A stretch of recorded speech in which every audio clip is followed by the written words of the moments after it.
Your reaction to this latest announcement from the Egyptian coup government? Well, Morsi and members of the Muslim Brotherhood, senior members, have been facing charges of inciting violence. But these new charges, which, as you mentioned, carry the death penalty, are the most sweeping and heaviest accusations against the Brotherhood yet. They accuse Morsi and the Muslim Brotherhood of being involved in this vast terrorist plot stretching back to 2005, that they conspired with groups like Hamas, Hezbollah, Iran's Revolutionary Guard, to carry out a wave of attacks to destabilize the country. Human rights groups, including ones that were critical of Morsi and the Brotherhood during their brief time in power, have called these allegations preposterous and fantastical. The military-backed government, since Morsi's ouster, has constantly been trying to portray the Muslim Brotherhood as a terrorist organization, either through these legal processes or through the media. And this seems to be a culmination of that.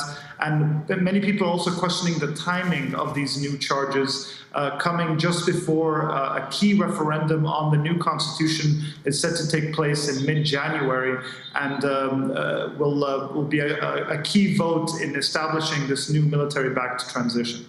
Sharif, can you also talk about others who are being detained, among them Ala Abdel Fattah and Ahmed Maher, who have had on Democracy Now! Explain the significance of their detentions and how long they've been held. Right, we saw a massive crackdown over the summer of Morsi supporters, thousands of them being imprisoned. But over the last month or so, we've seen a crackdown really shift towards the activists that really launched and have sustained the revolution.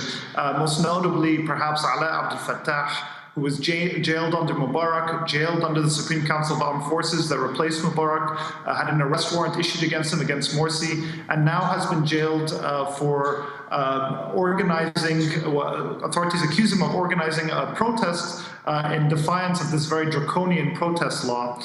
He said that he would, he publicly stated that he would turn himself in. Despite that, police forces, 20 heavily armed men, came to his house. When his wife asked to see an arrest warrant, they beat her. They beat Ala as they dragged him to an undisclosed location where he spent the night blindfolded and handcuffed on the floor. And he faces charges along with 24 others of organizing this protest in front of the Shura Council. It's important to note as well that this protest was organized by the activist group, the No to Military Trials campaign, and they publicly stated that they organized this protest, but prosecutors have refused to charge that group, probably because most of them are made up of very high-profile female activists, and the public reaction to jailing those people would be much more severe.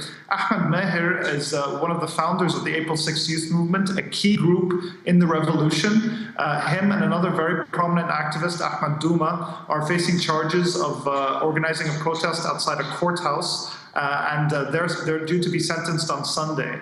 And so we're seeing the Interior Ministry really flexing its muscles and trying to crack down on all different types of dissent in the country. And Sharif, we have just about a minute, but could you talk about what's been the role of the Obama administration as this military government continues to get increasingly more repressive on the Egyptian population? What is the U.S. government doing or saying publicly? Well, the U.S. government has largely kept the same policies that it has for decades, which is to prioritize its relationship with Egypt with national security objectives in mind, rather than any notion of rule of law or human rights. And so while we saw the Obama administration make a small cut in the military aid that they fund to Egypt, they decided not to make a determination on whether the overthrow of Morsi was a coup or not, which would automatically trigger a cutoff of the aid. As said, the Senate Foreign Relations Committee just yesterday passed a bill that would allow the United States to resume the full funding to Egypt, and would allow for the Obama administration to waive or to overrule any determination of a coup for up to a year. So it seems like they're wanting to go back to the full kind of relationship.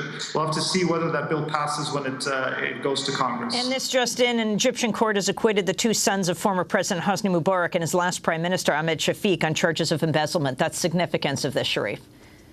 Right. Well, we've seen these acquittals after acquittals of members of the former Mubarak regime, as well as members of the security forces, while we see convictions and imprisonments of activists and those who are fighting for change in Egypt. So there's still a long way to go to achieve real change in the country. Shuri, thanks so much for your report. And you can see his reports at democracynow.org. Shrufad Bokadoos, independent journalist, Democracy Now! Correspondent, fellow at the Nation Institute. Check out his piece, Repression Deepens in Egypt.